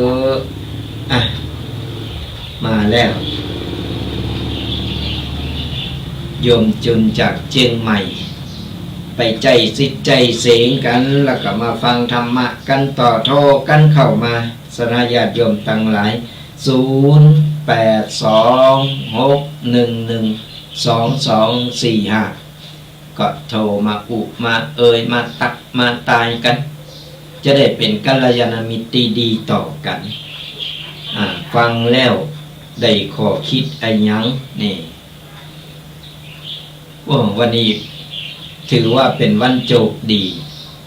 เขาจะได้ถึง2 อย่าง ได้รุ่นถึง2 อย่าง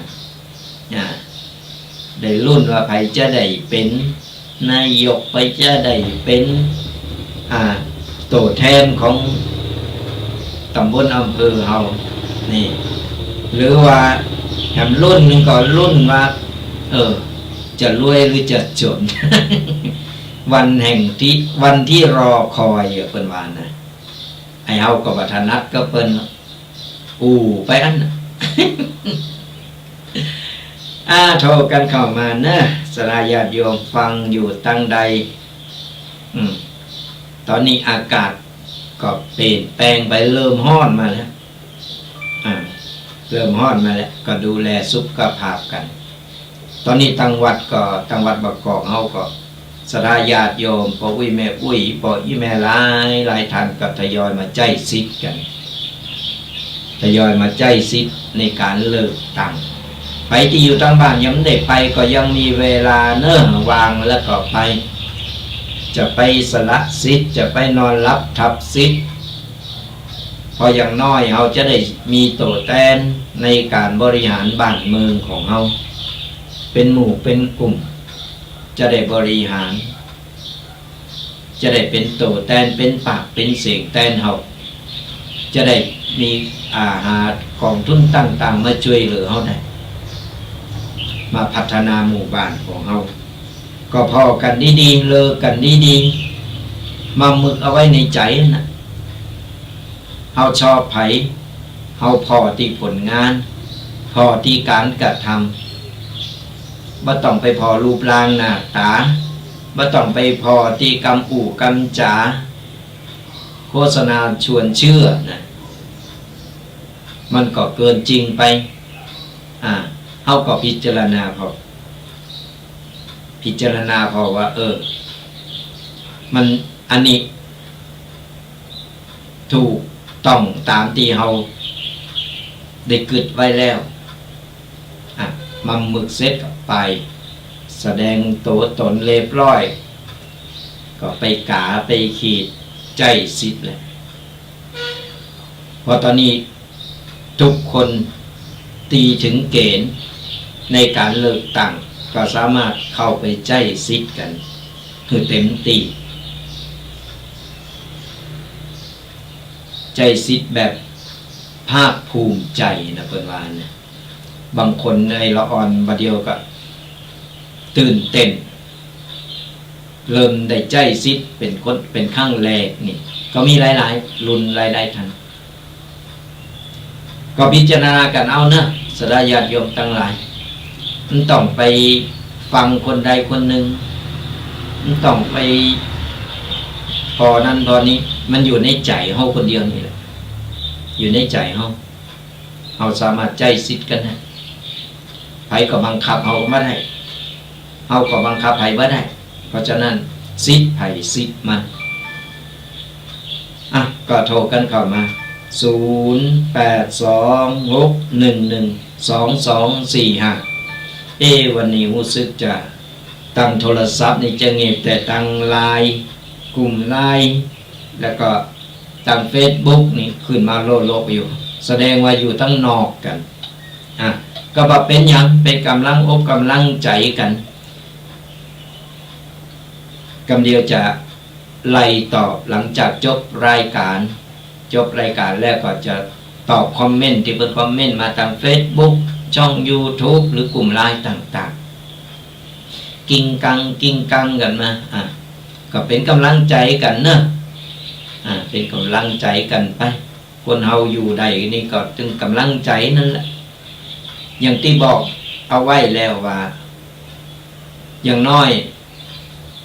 คนรอบข้างก็เป็นกำลังใจให้เฮาแต่จะให้มันเต็มร้อยก็คือเฮาต้องมีกำลังใจตัวเองสร้างความเข้มแข็งให้กับตัวเก่า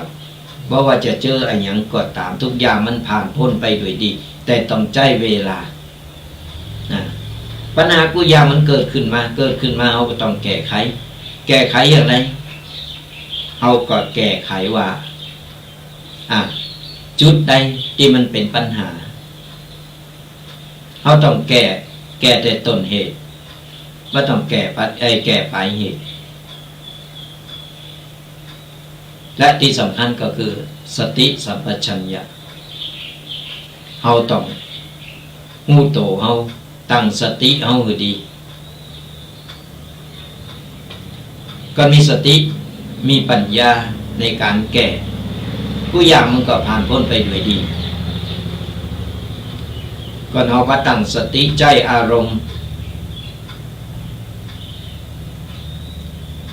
ใจอารมณ์บ่ยอมรับความจริงมันก็เถียงกันไปเถียงกันมาเรื่องน้อยก็กลายเป็นเรื่องใหญ่สุดท้ายมาก็ถึงโลงถึงสร้างความทุกข์ความลำบากให้กับตัวเก่ากับคนอื่นเปิดก็เรามีสติอีกอย่างค่อยๆแก้นิดๆหน่อยๆอภัยกันไปเล็กๆน้อยๆมันต้องไปถือโทษโกรธกันก็เดี๋ยวก็มาเป็นเจ้ากรรมนายเวรกันต่อไปกูพบกูจาดเกิดมากี่จาดเมื่อวันจะเป็นอย่างนี้ก็มาอาละปนว่ามาลาวีมาอาขาดอย่างนี้ผูกใจเจ็บขึ้นอย่างปนว่ามาเป็นเจ้ากรรมนายเวรกันหลายๆรูปแบบก็ต้องมาใจกรรมกันให้หมดเวียนว่ายตายเกิดมาปักกันก็เอาจังกันให้หมดลาตำลาขากันแต่งกันข้ามภพข้ามชาติมึงแต่งชาตินี้เพิ่นแต่งเฮาตายชาติต่อไปเฮาขาดแค่ชาติต่อไปกูไปตามฆ่ากันตายมันก็กูพบกูจามันก็ชีวิตมันก็บ่มีความสุขชีวิตมันก็จะสั้นก็เอาหูจักอภัยกันไปอารมณ์อรวยกันไปเกิดมาบนโลกใบนี้แล้วใจชีวิตบนก็เหมือนปีเหมือนน้องกันนั่นปนว่าพี่น้องโลมโลกกันนั่นถึงเป็นสายเลือดกันแต่เฮาก็ใจชีวิตอยู่รวมกันบนโลกใบก็อยู่อย่างไม่ความสุขอยู่จะไปชิงดีชิงเด่นจะไปแข่งแย่งกันมันต้องไปวางต้องไปเล่ามันต้องไปอิจฉาตาร้อนให้กูคนเกิดมา24 ชั่วโมงเหมือนกันกินข้าว3 คาบเหมือนกันตูเจ้านี่2 คาบเหมือนกันเขาก็เดินดินเหมือนกันเพราะเหินได้ก็ขึ้นเครื่องบินบุญ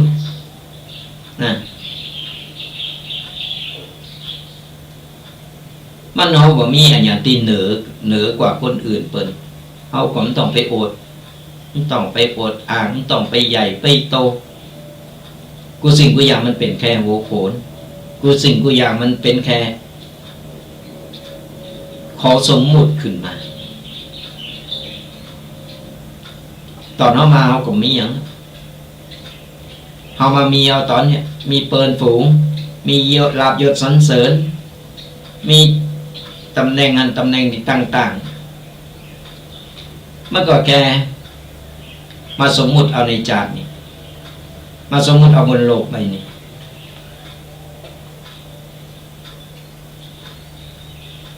ตายไปเขาก็เอาไปไม่ได้ตายไปเขาก็ละวางไว้ไปกาโตไปกาบาปบุญคุณโทษได้แต่คุณงามความดีไปต่ออันเพราะฉะนั้นเนี่ยสร้างคุณงามความดีเอาไว้ทำบุญกุศลได้หือหนักๆเพราะอันนี้จะเป็นสเบงติดเนื้อติดโตเข้าไปติดจิตวิญญาณเข้าไปข้ามภพข้ามชาติเขาต่างๆสมบัติต่างๆตายไปตอนนี้เป็นของเฮาตายไปแล้วเป็นของคนอื่นไปเป็นของลูกของหลานของคนอื่นไปเป็นของสมบัติผัดกันชมเป็นของโจคาวของสมมุติในเมื่อเขามีโอกาสเขามีโอกาสในการที่จะดำเนินชีวิตอยู่มีโอกาสในการสร้างคุณงามความดีได้เมื่อเขาสร้างเมื่อเขาทำเมื่อเขาสร้างคุณงามความดีทำคุณงามความดีเอาไว้ในเมื่อเขามีโอกาสบัจจัยว่าไปรอจนหมดโอกาสแล้วก็หมดคุณงามความดีไปเนี่ยศรัทธาญาติโยมทั้งหลายก็ฝากเป็นข้อคิดกัน โทรกันเข้ามาเนื่องยังมีเวลาเหลืออยู่สระญาติโยมทั้งหลายยังมีเวลาเหลืออยู่โทรกันเข้ามา0826112245ก็โทรมามามาตักมาตายกันมาเป็นกำลังอกกำลังใจกันฟังอยู่ตั้งใดฟังชัดเจนว่าชัดเจนอย่างไรไปใจซิดกันหรือยังนี่ก็มามามาเล่าสู่กันฟังมาเล่าสู่กันฟังสดาญาติโยมทั้งหลาย FC เฮาหายไปทางใดหมดนะวันนี้ ฟังกระตุเจ้าขายเฮ็ดลมไปไผสะดวกก็โทรมาตักตายกันเนอะเฮายังมีเวลาเหลืออยู่ ไปที่ยังไม่ได้ไปใจซิดกับไปใจซิดกันได้เนอะสดาญาติโยมทั้งหลายยังมีเวลาเหลืออยู่ไปสะดวกเวลาไหนก็ไปสะดวกเวลาไหนเอาก็ไปใจซิดใจเสงกันกาเอาคนที่เอาพิจารณาวิเคราะห์แล้วว่าดีเฮาก็สามารถไปกากบาทเอาไปกากบาทเอาว่านี่แหละเฮาได้มาใจซิดและเฮาเต็มตีแล้วทีนี้ก็มาลุ้นกันต่อใครจะเป็นอย่างไรอย่างไรนี่ขออนุญาตรับสายก่อนเนอะเจริญพรนมัสการครับผมกำลังพัดแท้ครับแฟนนั้นแท้มาแล้ววันนี้เป็นใจซิดมาล่ะโอ้ผมไปใจซิดตั้งแต่อันเปิดคูหาแล้วครับอยู่ในใจแล้วเนาะเรียบร้อยแล้วครับดีละไปใจซิดประเด็นนอนรับทับซิดวันนี้อากาศเป็นไรบ้างอากาศเย็นสบายครับเย็นสบายบ่ฮ้อนเนาะบ่ฮ้อนครับบ่ฮ้อนดีละวันนี้ฟังแต่เจ้าแล้วก้าฟังตั้งแต่เจ้าแล้วครับตั้งแต่9 โมงแล้วครับ8 โมงแล้วครับเอาแฟนทันแท้ติดตามกันไป ฟังวันนี้เป็นได้บ้างท่านเทศเป็นภาษายองนี่พวกม่วนขนาดเลยครับเนาะม่วนเนาะก็เพิ่นบอกว่าคนยองเพิ่นด่าคนบาดเจ็บด้วยคนยองคนม่วนยอตัวเก่าให้หน่อยผมฟังตลอดนะเสาร์เนาะเสาร์ตรงนี้เนาะวันเสาร์8 โมงถึง10 โมง2 ชั่วโมงก็จะได้ได้ได้ตักตายกันมีอย่างก็ตักตายไปกำลังใจกันเนาะสาธุสาธุไปกำลังใจกันอนุโมทนาบุญด้วยเปิดไปใจซิดใจเสียงมาละก็ไผที่ยังไม่ได้ไปก็เกมเนื้อเกมโตออกไปได้อยู่ยังมีเวลาเหลืออยู่เนาะสดาญาติโยมตั้งหลายฟังกันอยู่ตั้งใดโทรกันเข้ามาโทรกันมามามาตักมาตายมาเป็นกำลังอกกำลังใจกัน0826112245ฟังอยู่ก็โทรมามากันก็จะไปลืมกันเนอะอย่างที่บอกบางคนก็ติดอยู่ตั้งนอกอยู่บางคนคอมเมนต์มาบอกยังกำลังเลิกตั้งอยู่บอกเป็นอย่างพอย้อนหลังก็ได้นะ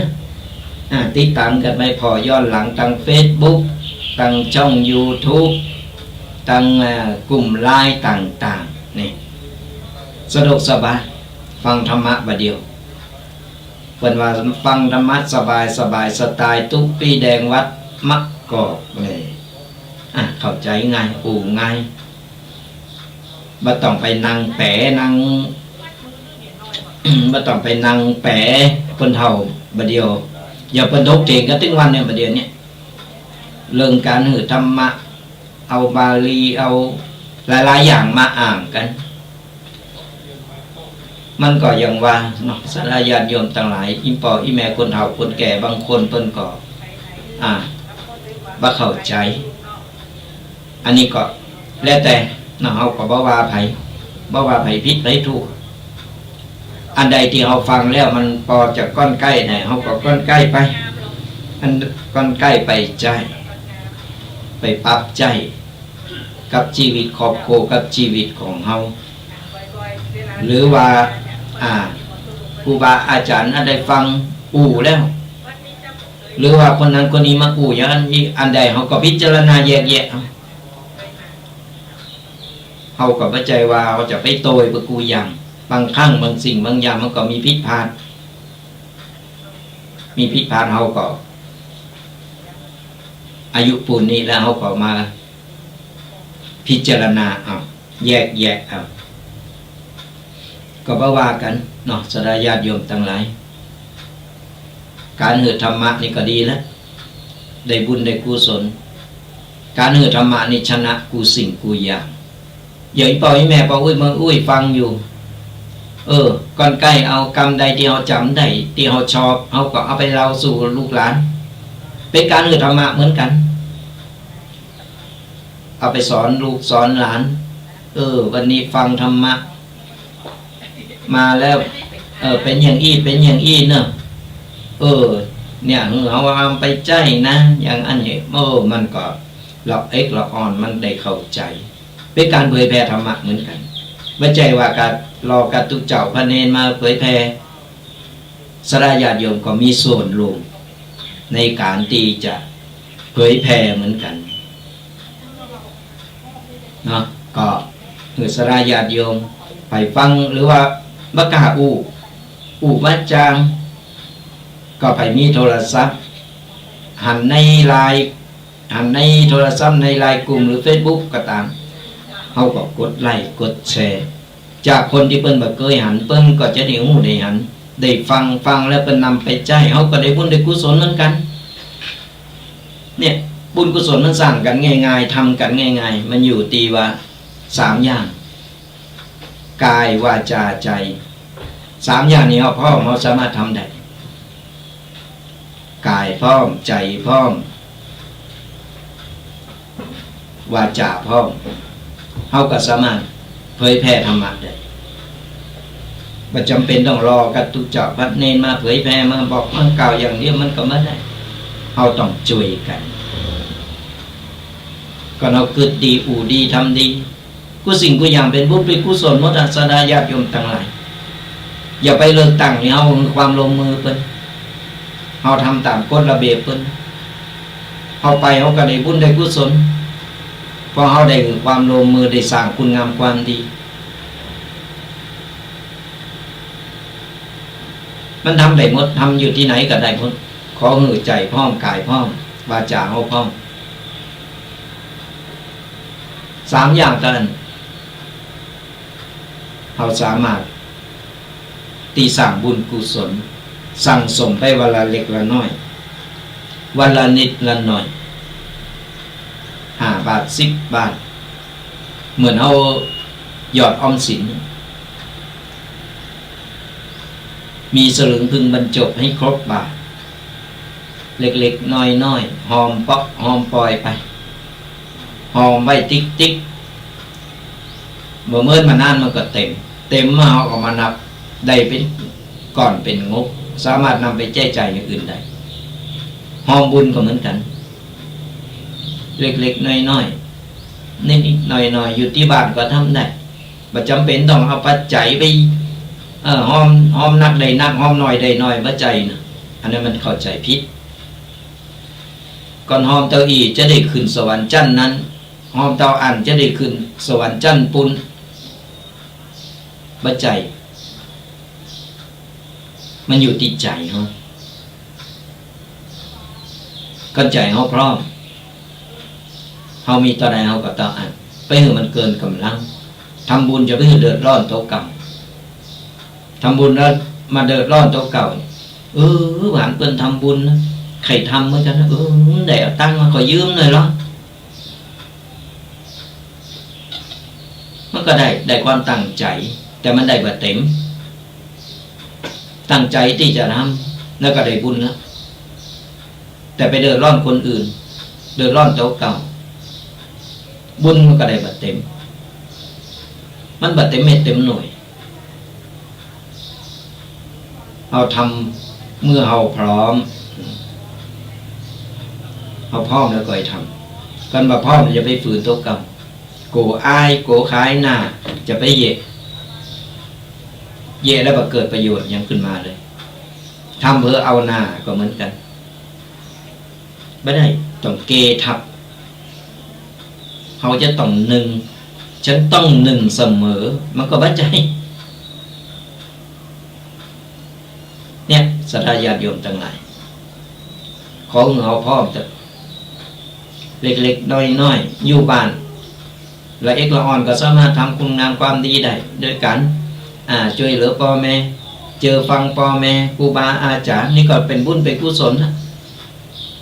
พอพ่อแม่เพิ่นสบายใจเขาไม่ได้สั่งความเดือดร้อนหรือพ่อหรือแม่หรือครูบาอาจารย์น้ำตาพ่อแม่ไม่ได้ไหลตกก็เพราะลูกเท่าเก่าก็เป็นบุญเป็นกุศลนะพอเขาเป็นคนดีพอเขาตั้งใจทำดีพ่อแม่ภูมิใจปีติก็เกิดจากใจพ่อแม่โอ้ยลูกบาเสแห้งที่ได้เล่งมา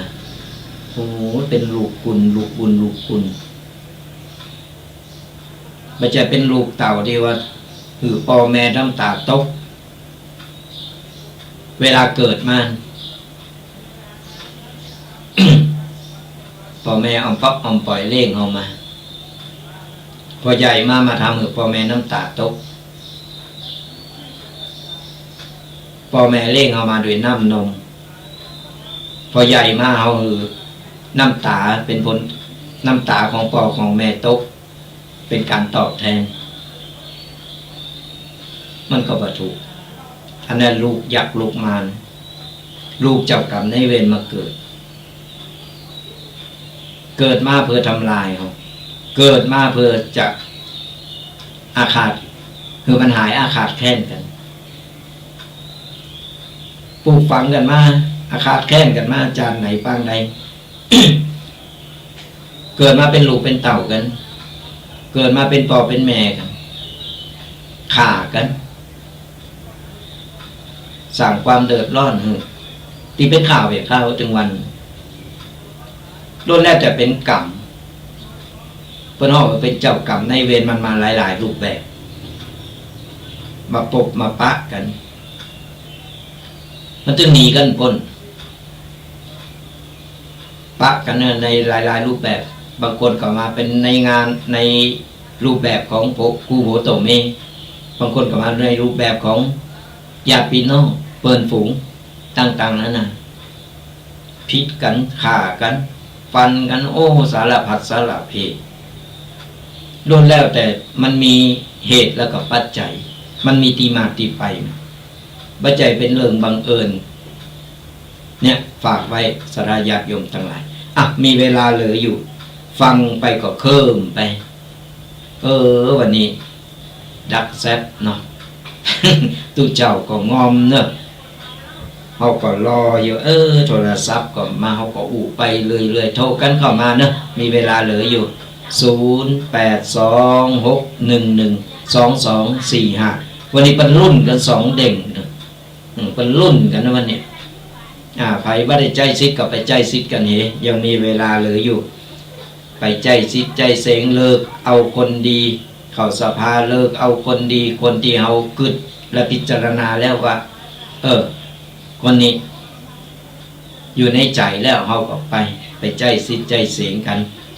เพิ่มคะแนนอยู่เพิ่นรุ่นที่2ก็วันที่1วันแห่งรอคอยก็มาถึงก็มารุ่นกันนะวันนี้ไผจะเฮทั้งใดก็บ่ฮู้เนาะ ก็ว่ากันไปปู่โนโหโมนกันสลายญาติโยมทั้งหลายติดตามนับต้อยกันเนอะกับธรรมะวาไรตี้ธรรมะตีเข้าใจง่ายๆสไตล์ตุ๊กปีแดงวัดบักกอกฟังธรรมะแบบสบายสไตล์ตุ๊กปีแดงวัดบักกอกก็ติดตามกันไปกดไลค์กดแชร์กดติดตามกันไปทุกๆวันเสาร์ตั้งแต่เวลา 8 โมงจนถึง 10 โมง2 ชั่วโมงเต็มๆกับตู้เจ้ายองป่าซาง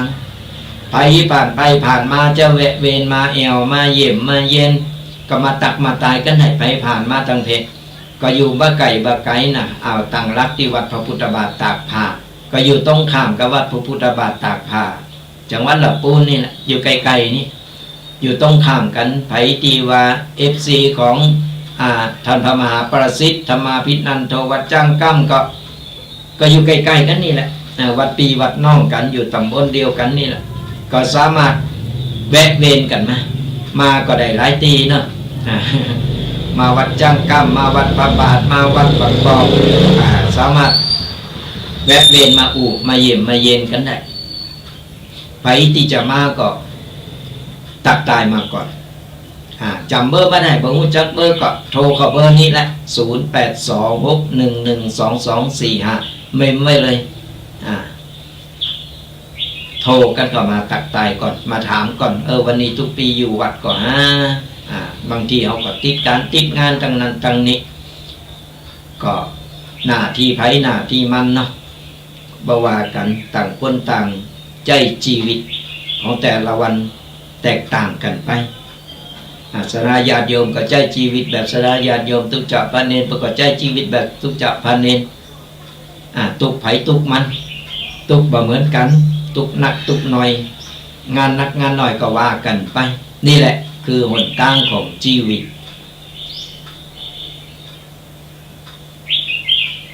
หนทางของชีวิตมันก็ปะปนกันไปมีให้มีดีมีเลวมีดีพองบ่าดีพองทุกรูปแบบถึงบอกว่าอย่าใจชีวิตโดยการประมาทหรืออย่าประมาทในการใจชีวิตในการดำเนินชีวิตของแต่ละวันนี่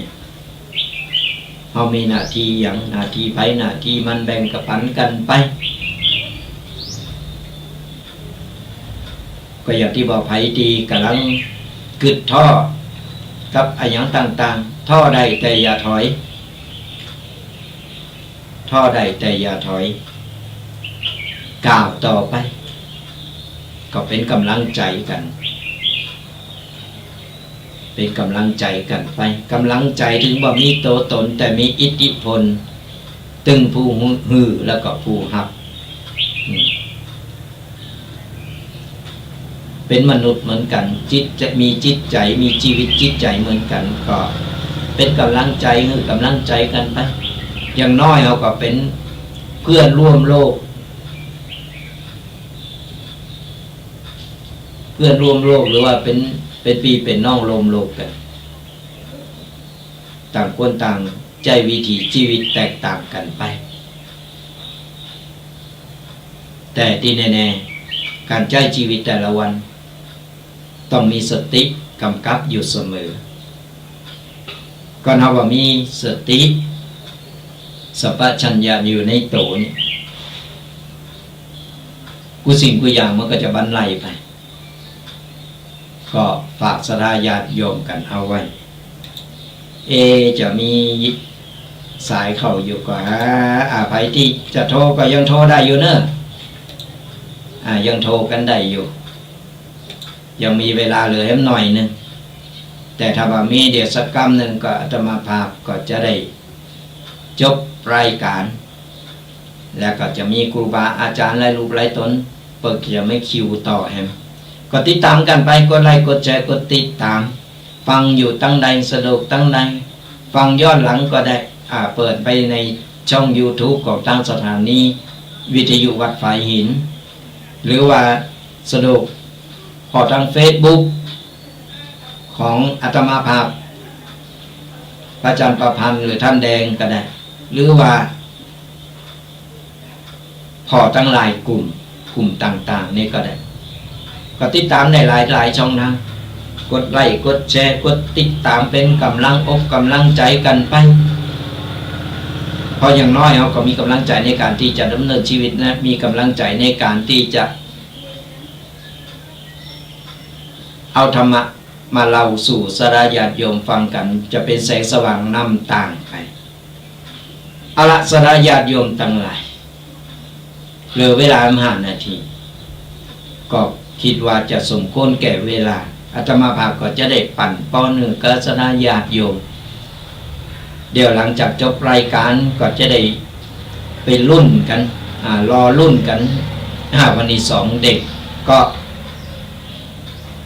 อเงินสมดังใจแล้วก็ตั้งใจกัน สมดังตั้งใจกันผู้คนตั้งใจครับก่อนเนอะตั้งแต่นี้ต่อไปขอเงินสดาญาโยมจุปูจุคนที่ฟังรายการอยู่ขอมี จุปูจุคนจงหายตุกหายโศกหายโรคหายภัยหายเจ็บหายไข้นึกหวังสิ่งใดก็ขอเงินสมปรารถนากุสิ่งกุปการ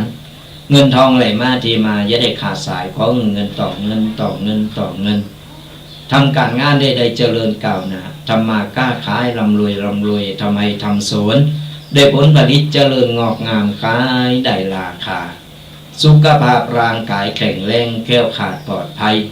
อายุมั่นขวัญยืนมีโจกมีใจสมดังปรารถนากันกูค